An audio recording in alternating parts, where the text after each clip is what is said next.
कोई चीज़ 27वीं तरमीम में आकर पास की जाती है तो हम इसको पार्लियामेंट की भी तौहीन समझते हैं, इसको हम आइन की भी तौहीन समझते हैं कि कल 2/3 अक्सरियत से पार्लियामेंट ने एक फ़ैसला किया और आज खींच तान के आप पता नहीं किस तरीके से 2/3 अक्सरियत बनाने की कोशिश कर रहे हैं। और वही चीज़ें हैं जिससे कल आप दस्तबरदार हुए थे। तो क्या ये पार्लियामेंट रबड़ स्टैंप है कि जब चाहें आप उसे जो चीज़ पास कराएं? लिहाजा उसूली तौर पर यह बात वाज़ेह है कि 26वीं तरमीम से दस्तबरदार होने वाले नुकात पर अगर दोबारा 27वीं तरमीम में कोई चीज़ लाई गई तो ये काबिल कबूल नहीं होगी।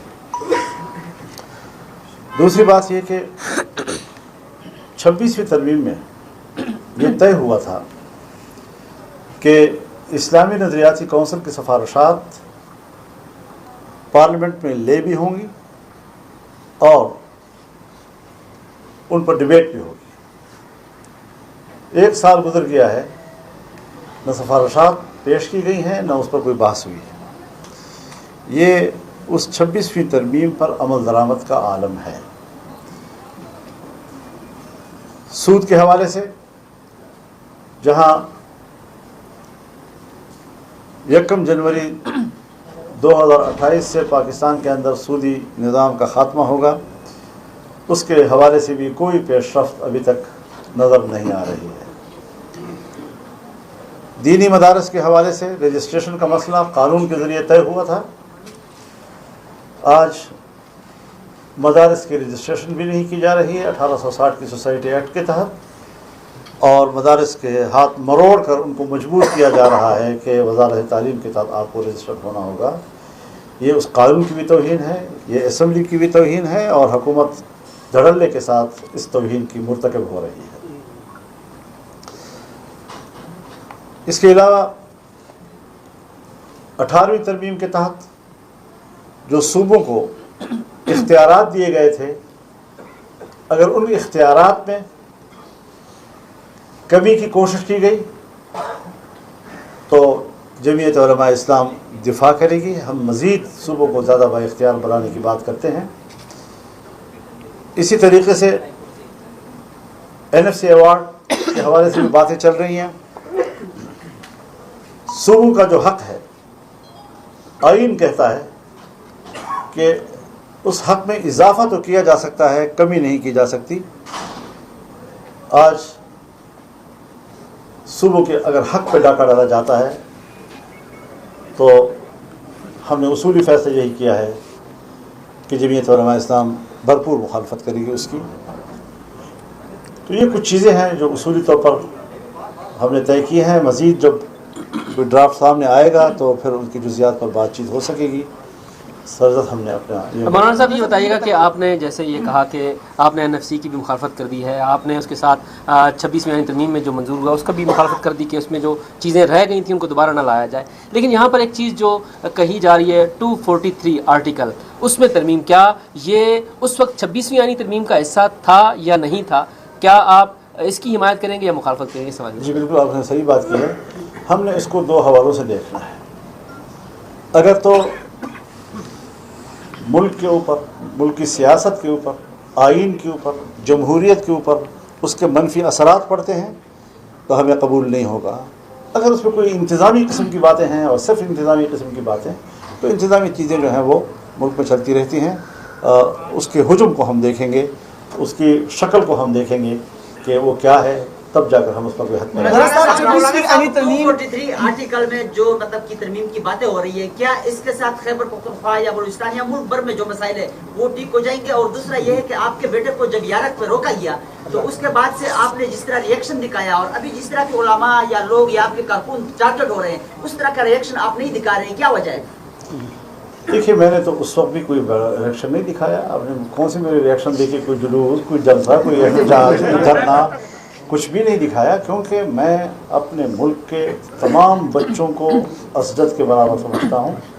जो मेरे सामने वो शहीद हो रहे हैं, उनका खून बह रहा है, वो भी हमारे ही बच्चे हैं, और मैं सिर्फ अपने बेटे के लिए तो एहतजाज करूँ, उस पर रद्द-ए-अमल दूँ, और बाकियों के बारे में तो ऐसी कोई बात खुदा न करे कि ऐसा हो।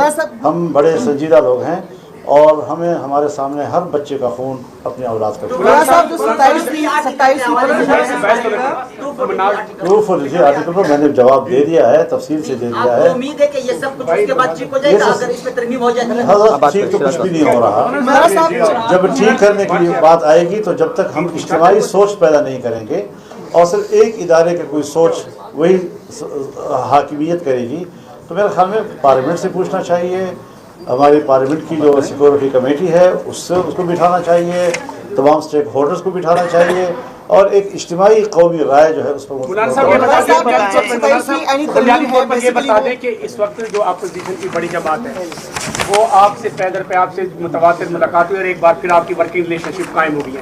उन्होंने एक आज असूली बयानिया ये जारी किया है कि हमारी पार्लिमानी पार्टी ने ये फैसला किया है कि ये जो है ना ये सिस्टम ये सारा का सारा फेक है, ये असम्बली फेक है और इस असम्बली को मैंडेट ही नहीं है कि इतनी बड़ी जोहरी तब्दीली कर दे आइन में। आप इस बारे में? मेरे ख्याल में मैं उसकी तायद करूँगा, इसलिए कि ये एक अवाम की नुमाइंदा तो हमने कभी नहीं कहा उसको, और 26वीं तरमीम के दौरान तमाम पार्लियामेंट जो है वो बाहमी तौर पर राब्ते में था और उसी राब्ते ने ये कमाल दिखाया कि हमने हुक्मरान को एक ड्राफ्ट के 35 दफ़ात से दस्तबरदार किया और बहुत से हमने अपनी मर्ज़ी की चीज़ें जो डाली वो कबूल हुई, लेकिन अब वो प्रैक्टिस दोबारा तो ऐसी असम्बली ना करे कि जो जिस पर एतराज़ात हैं और जो अवाम की नुमाइंदगी के हवाले से वो उस पर क्वेश्चंस हैं। जो आपने 26वीं आईनी तरमीम में वोट दिया और 26वीं आईनी तरमीम में ही एक्सटेंशन की बात आई और टेन्योर 5 साल हुआ। एक तो ये कि एक बात ये हो रही है कि सुप्रीम कमांडर जो है उसका जो ताकत है या जो अथॉरिटी है वो सदर मुमलिकत से कहीं और शिफ्ट हो रही है, एक। और दूसरी चीज़ ये कि आप नहीं समझते, आपने भी उस एक्सटेंशन में हिस्सा लिया कि अगर एक बंदे को एक्सटेंशन मिलती है तो पीछे सैकड़ों अफसरान मुतासर होते हैं और ये तासुर भी आता है कि शायद एक बंदा जो है वो कॉम्पिटेंट है, बाकी इदारे में से लोग नहीं है जो इस इदारे को जो है वो उसकी लीडरशिप कर सके। तो आप नहीं समझते कि इससे पामाली भी होती है और ये तासुर भी सामने आता है? मेरे ख्याल में हमें एक तबी और फितरी किस्म का निज़ाम बनाना चाहिए। गैर तबी और गैर फितरी किस्म के जो हम कवानीन बनाते हैं, सोसाइटी कल उसको कबूल नहीं करती, सियासी माहौल उसको कबूल नहीं करता, तो हमें अपनी ताकत का नाजायज़ फ़ायदा नहीं उठाना चाहिए। 26वीं आईनी तरमीम में ख़त्म कर दी गई जो 35 शक़ें ख़त्म कर दी गई थी उसमें से कुछ दोबारा जिस तरह आपने कहा कि ऐड किए जा रहे हैं, तो आप समझते हैं कि 26वीं आईनी तरमीम में उनका साथ देकर आपने गलती की, और अगर गलती की तो बार बार पे ट्रस्ट क्यों कर रहे हैं? बात तो सुनो खुदा के बंदे, हमने कहा है कि हमने उनका साथ नहीं दिया, उनको दस्तबरदार किया, जब हमारी मर्जी का बना तो हमने तब जाकर वोट दिया। तो अब अगर वो दोबारा लाएंगे तो एक दफ़ा दस्तबरदार होने के बाद जब दोबारा लाएंगे तो हम फिर मुखालफत करेंगे। ये बताएं मामला 27वीं आईनी तरमीम का है, उतना ही है मामला अफगानिस्तान और पाकिस्तान के मुज़ाकरात का है। आप असर रखते हैं अफगानिस्तान के हवाले से भी, क्या आपको एतमाद में लिया जा रहा है? मुज़ाकरात आज फिर हो रहे हैं और ग्रंटर जो है 2 ऐसे मुल्क हैं, क्या उनसे रब्ता हुआ आपका या हुकूमत का? क्या किरदार होगा आपका? नहीं, मेरा इस वक्त कोई रब्ता नहीं है, लेकिन मैं मुंतज़िर हूँ एक अच्छी खबर का कि मुज़ाकरात कामयाब हों। हमारी दुआएं हैं, हम 2 पड़ोसी मुल्क हैं और बाहमी तौर पर हमारे बेहतर ताल्लुकात ही हमारे इस्तेहकाम का ज़रिया बन सकते हैं। ये बताएं कि 27वीं तरमीम आज सेनेट में लाने के लिए तैयारियां की जा रही थी, नहीं ला जा सकी। एक मौका पर के जब ये तरमीम पार्लियामेंट में लाई जा रही है और उसके मसवदे के बारे में एक इबहाम है, सामने नहीं आ रहा, आप क्या समझते हैं कि ये मसवदा क्या हुकूमत के पास नहीं है, इत्तेहादी जमातों के पास नहीं है, या जिन लोगों ने आपसे मुलाकातें की हैं उनका इस बारे में क्या ख्याल था, और ये फिर मसवदा है कहाँ पर? अब ये तो मुझसे न पूछें, तो मेरे से पूछने का सवाल नहीं है कि है भी और नहीं भी है, कहाँ पर है, किसके हाथ में है, आप कहाँ से होती हुई हमारे पास पहुँचेगा, ये तो सारे सवाल वो हैं कि जो कहाँ मुझसे मुताल्लिक़ हैं। बांग्लादेश के दौरे का बांग्लादेश के दौरा जो आप करने जा रहे हैं उसमें कहा जा रहा है कि आपको सार्क स्टिकर नहीं दिया जा रहा, वीज़ा नहीं दिया जा रहा हुकूमत की तरफ से कोई, तो इस पर क्या कहेंगे? मुझे कुछ इतलात मिली थी कि मुझे इजाज़त नहीं दी जा रही, लेकिन देखते हैं, फिलहाल तो दिन है। आपसे मुलाकात की थी, पहले तो ये बताएं कि वो किसका पैगाम लेके आए थे, और दूसरा ये है कि अगर उनके पास ये मसौदा नहीं है तो कौन? बेटा वो मैं गया था उनकी दावत पे कराची में, उनके घर, प्रॉक्सी तौर पर वो मेरे घर तशरीफ ले आए, बहुत मेहरबानी, हमें इज्जत दी उन्होंने। इसके अलावा कोई ऐसा मसला नहीं है। मौलाना साहब, बिलावल भुट्टो जरदारी ने रात को जो प्रेस कॉन्फ्रेंस की, मौलाना साहब 18वीं आईनी तरमीम के ऊपर 9 महीने तक मुशावरत जारी रही, फिर उसके बाद जितनी आईनी तरमीम है उसके ऊपर मुशावरत का वक्त जो है वो कम होता चला गया। अब भी पार्लियामेंट को जो जिस तरह से 26वीं आईनी तरमीम पास हुई उसमें भी मुशावरत का वक्त कम होता नजर आया हमें। अब जो 27वीं में हम खड़े हैं इसके ऊपर तो ऐसे लग रहा है जैसे आनन फानन आएगी और आनन फानन हो जाएगी। इसके ऊपर ये क्या जमहूरियत? देखिए देखा जाता है एजेंडे को। 18वीं तरमीम में कोई दो फरीक एक दूसरे के मुकाबले में नहीं थे।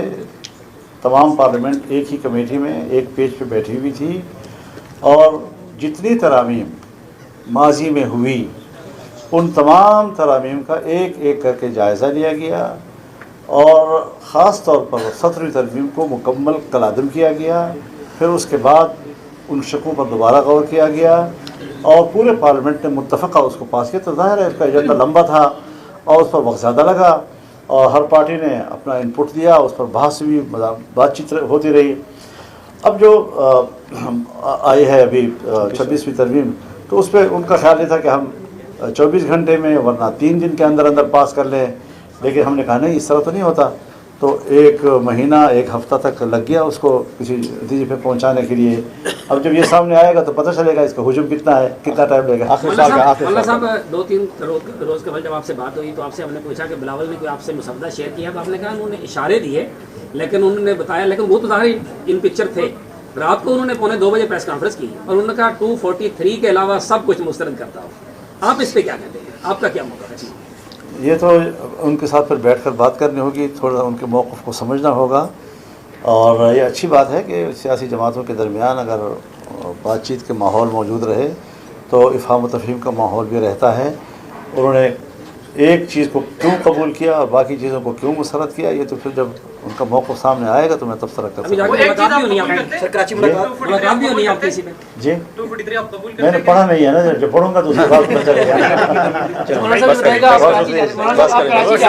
कराची में क्या आपकी मुलाकातें हैं पीपल्स पार्टी के साथ? ये कहा जा रहा है कि पीपल्स पार्टी के साथ मुशावरत वहाँ पे होने जा रही है। नहीं, अगर तो ज़रूरत महसूस हुई तो ज़रूर मिलेंगे, वरना कोई एजेंडा नहीं।